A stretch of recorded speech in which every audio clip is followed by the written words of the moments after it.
Hi friends, welcome to Anbu's Cookery. இன்னைக்கு நம்ம ஒரு சூப்பரான மாங்காய் தொக்கு எப்படி செய்யறதுன்னு தான் பார்க்க போறோம். இது ரைஸ் கூட சாப்பிட்றதுக்கும் நல்லா இருக்கும், சப்பாத்தி கூட வச்சு சாப்பிட்றதுக்கு கூட டேஸ்டா இருக்கும். எப்படி செய்யலாம்னு பார்க்கலாம் வாங்க. நான் இதுக்கு ஒரு பெரிய சைஸ் மாங்காய் எடுத்துர்க்கேன். இதை நல்லா வாஷ் பண்ணிட்டேன். வாஷ் பண்ணதுக்கு அப்புறமா இந்த தோல் ஃபுல்லா நான் சீவிட்டேன்.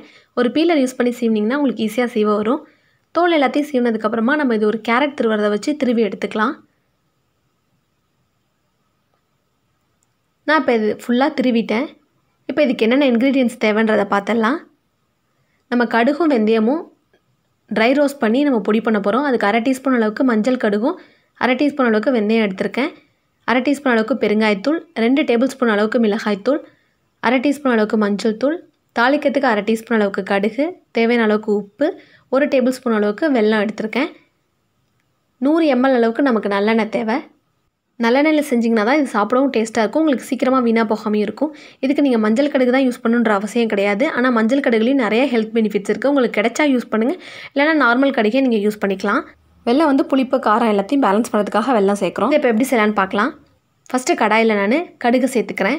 கடுகு சேர்த்துட்டு லைட்டாக ரோஸ்ட் பண்ணிங்களாவே உங்களுக்கு எண்ணெயில் எப்படி வெடிக்குதோ அந்த மாதிரி நல்லா பொரியும். நல்லா பொரிஞ்சதுக்கப்புறமா இதை எடுத்து வச்சுட்டேன். இப்போ அடுத்தது நம்ம வெந்தயத்தை ரோஸ்ட் பண்ணிக்கலாம். நல்லா லோ ஃப்ளேமில் வச்சே ரோஸ்ட் பண்ணிக்கோங்க. வெந்தயம் ரோஸ்ட் ஆகிடுச்சு. இப்போது இது ரெண்டுத்தையும் இப்போ நம்ம பொடி பண்ணிடலாம். கடுகையும் வெந்தயத்தையும் நான் பொடி பண்ணி வச்சுட்டேன், அது இருக்கட்டும். இப்போ கடாயில் நம்ம எடுத்துருக்க 100 ml நல்லெண்ணெயில் பாதி எண்ணெய்னு வந்து நான் சேர்த்துட்டேன். எண்ணெய் நல்லா காஞ்சதுக்கப்புறமா கடுகு சேர்த்துக்கிறேன். கடுகு நல்லா பொரிஞ்சோன்னே பெருங்காயத்தூள் சேர்த்துக்கிறேன். பெருங்காயத்தூள் சேர்த்த உடனேவே நீங்கள் திருவண்ண மாங்காவையும் சேர்த்துருங்க. மாங்காய் சேர்த்ததுக்கப்புறமா இதை லோ ஃப்ளேமில் வச்சு நல்லா மிக்ஸ் பண்ணி விடுங்க. இப்போ 1 நிமிஷம் போல் நல்லா இதை வதக்கி விட்டாச்சு. இப்போ நம்ம இதில் மஞ்சள் தூளும் இதுக்கு தேவையான அளவுக்கு உப்பு சேர்த்துடலாம்.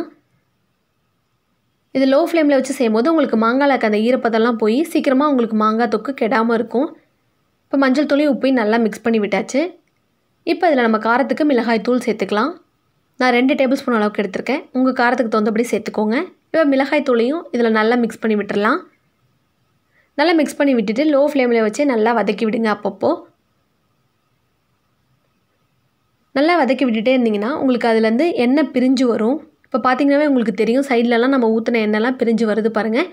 இந்த ஸ்டேஜ் வரைக்கும் நல்லா வதக்கிக்கோங்க. அது மாதிரி இந்த மாதிரி வதக்குனிங்கன்னா நல்லா சுருண்டு வருது பாருங்கள். இந்த அளவுக்கு வதக்கணும் நீங்கள்.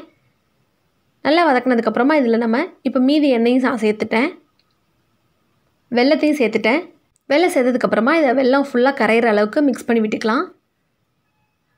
பொறுமையாக லோ ஃப்ளேமில் வச்சே வதக்கி விடுங்க. வெல்லம் கரைஞ்சிருச்சு. இப்போ நம்ம பொடி பண்ணி வச்சுருக்க கடுகு வெந்தய பொடி இருக்குது பாருங்கள், அதையும் சேர்த்துட்டு நல்லா இதில் மிக்ஸ் பண்ணி விட்டுட்டு உங்களுக்கு உப்பு எல்லாமே கரெக்டாக இருக்கான்றதை செக் பண்ணிக்கோங்க. கடுகு வெந்தய பொடி சேர்த்ததுக்கப்புறமா நல்லா மிக்ஸ் பண்ணி விட்டுட்டு அடுப்பு ஆஃப் பண்ணிடலாம். நம்மளோட சூப்பரான மாங்காய் தொக்கு ரெடி ஆகிடுச்சு. இது நல்லா ஆறுனதுக்கப்புறமா ஒரு ஏர்டைட் பாக்ஸில் போட்டு வச்சுக்கிட்டிங்கன்னா ஃப்ரிட்ஜில் வச்சுருந்தீங்கன்னா 2 மாதம் வரைக்கும் யூஸ் பண்ணலாம். ஃப்ரிட்ஜில் வைக்காமல் நீங்கள் 1 மாதம் வரைக்கும் யூஸ் பண்ணலாம். நீங்கள் இதை கண்டிப்பாக ட்ரை பண்ணி பாருங்கள். தேங்க்யூ.